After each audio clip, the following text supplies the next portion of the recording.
Alright, now we're putting the intake manifold on. It uses 8mm bolts. And there are 5 of them. They go to 105 inch-pounds, or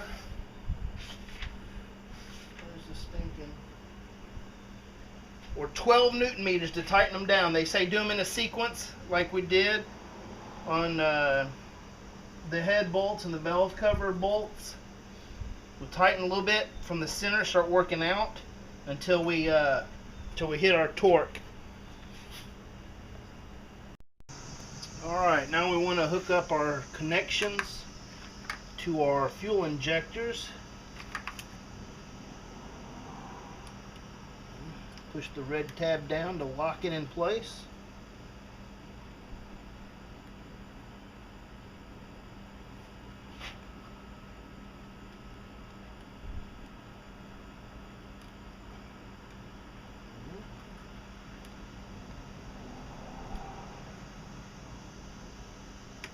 There we go.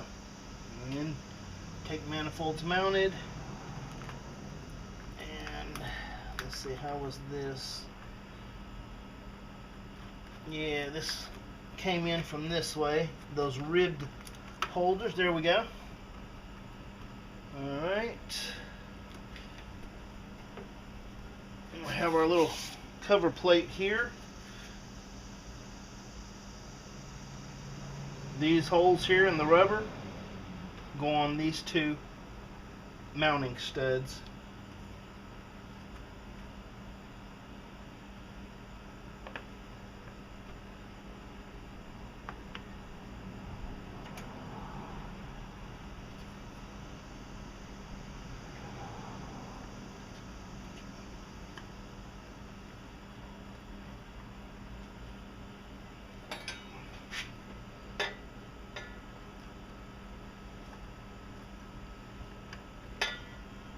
There we go.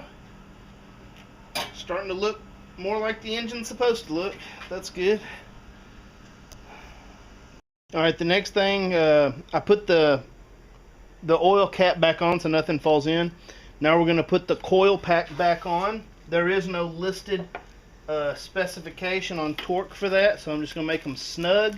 And then I'm going to set my tubes down in the spark plug tube there. I'm going to stick the wires in there just so nothing else falls in there. I don't want to get debris or anything like that. The coil pack is held on with 4 10mm bolts. Like I said, it doesn't have a torque spec to them. Just make them good and snug. Alright, as I was looking at my coil pack bolts, I was going to clean them off. They've got some blue Loctite on there, so I'm going to wire brush these off, put a little bit on there. That way it'll stay secure. The blue is to make it snug and you can adjust some. The red is very, very tight. I think it takes 500 degrees to break that free, so I'm not going to use the red. I'm going to use the blue. Alright, that's the cam position sensor. That's the bracket we took off. 2 10mm bolts. One of them goes here. So there's that bracket right there. It's welded onto this. It goes on. That goes with it. The other hole's right there. And then you put the hoses and stuff in there and it holds them so it's not sitting up against the head.